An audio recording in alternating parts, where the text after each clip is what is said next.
The summer of 2022 has seen two cosmically linked pieces of business intersect in the home box office universe. The first is that on August 21st, the Premium Network is going to try a do-over of the Game of Thrones cinematic universe with a prequel series, House of the Dragon, that will hopefully erase the memories of the final season of the original show. Along with this new highly ambitious show comes word from HBO's owner Discovery that they will be scaling back original scripted content in favor of Discovery's niche, reality TV. Hell, I'm trying to fertilize something. Maybe if Gene was a little bit more frisky, maybe I'd be motivated to get everything done around here. So with an ambitious new series on the way and the potential depth of a production model that has defined HBO for decades, I thought it might be a good idea to go back and look at where it all began. With HBO's first dramatic series. The Hitchhiker is an anthology series in the vein of The Twilight Zone or Alfred Hitchcock Presents, but without the constraints of network television. Created by Chesler, who had a few well-received Red Skelton specials under his belt, the show would build itself on attracting up-and-coming talent and big names behind the camera.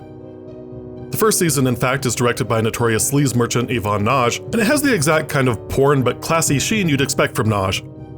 Nicholas Campbell played the titular Hitchhiker in the first 3 episodes before being replaced by Paige Fletcher, and if you find the series on home video, you'll notice that they reshot Campbell's scenes with Fletcher for consistency. And by notice, I mean you'll see that he's awkwardly not in the shots with other actors. How far are you going? Down the road, as far as I can get tonight. After a fairly successful run on HBO from 1983 to 1987, the show jumped to the USA Network where it became just another anthology in the late 80s glut. So what set this apart in the first place? Well, besides the sleaze, it was weird. People did a lot of coke in the 1980s. I'm not saying that the people involved in creative were on coke at the time. That would be illegal and therefore slander. I'm just saying that the two things happened simultaneously. A lot of the aesthetic of The Hitchhiker is straight-up 1980s Art Deco, a look that would become synonymous with Miami Vice a year after this show debuted.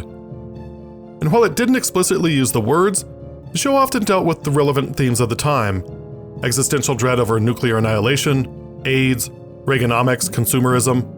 They all bubble under the surface. Of course, the actual plots of the episodes tend to be standard neo-noir fare. Lots of femme fatales and guys who got too greedy or horny for their own good. The type of thing that you'd read about in pulp novels. Only now there are no content constraints, so you can show all the sex and violence that you want. Each episode is introduced and summed up by the mysterious hitchhiker of the title. They'll usually open with some vague description of the lead character's flaw, and then at the end of the episode explain the circumstances of the character's comeuppance with a pretentious philosophy. The law of the jungle is survival of the fittest. Jerry Macklin can attest to that. But for Jerry, the enemy he was fighting was himself. It lacks the insight of Rod Serling or the wit of Hitchcock, but it's a neat enough framing device for the show. I can't be mad at it. Probably the most memorable thing about the series is the haunting opening score by Michel Rubini. He also scored parts of Manhunter and is an expert in what we might call American giallo music.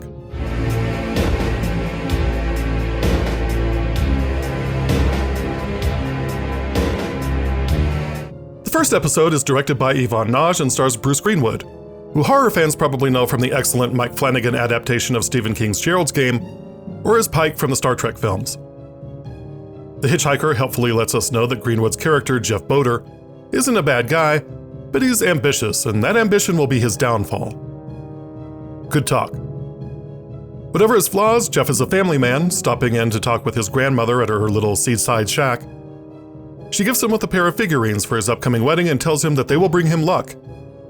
Jeff calls the gift old-fashioned and tells her he's going to be living in one of the big mansions she used to clean, so she should be proud of him. Her answer? As long as you're happy.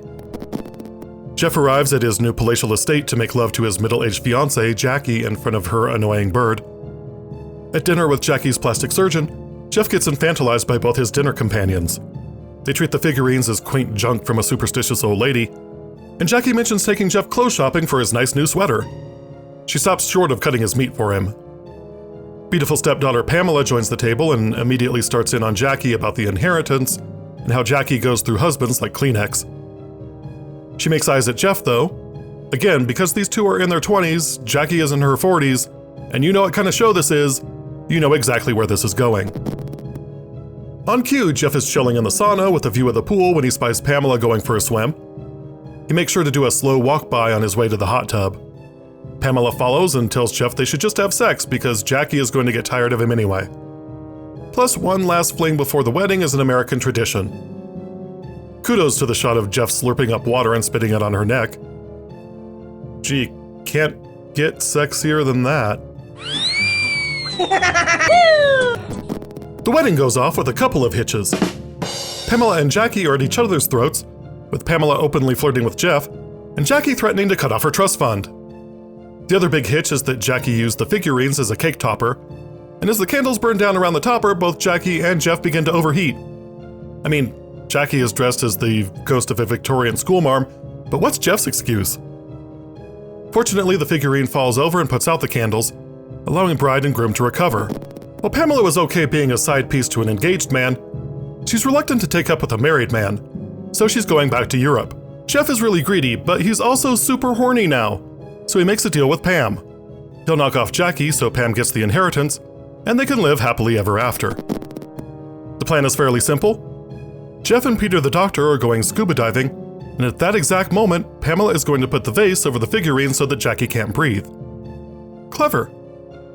In a suspenseful bit, Jackie collapses a little too early and Jeff has to wear the scuba gear up to the house without arousing suspicion. Fortunately for him, everyone is focused on Jackie.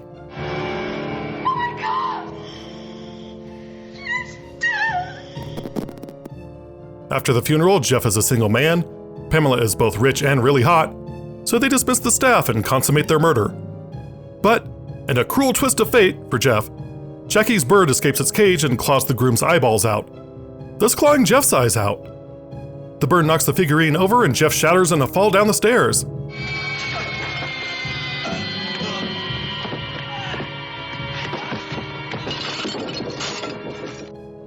I can't help but feel that if this were made today, he would have probably just exploded in a burst of blood like an errant sack of deli meat. As it is, he turns to clay as he falls. Weird. The Hitchhiker's voiceover lets us know that, yep, Jeff wanted too much. You can have the rich lady or the hot girl, but you can't have a rich hot girl. That's straight out of Aesop. As a concept episode, this works fine.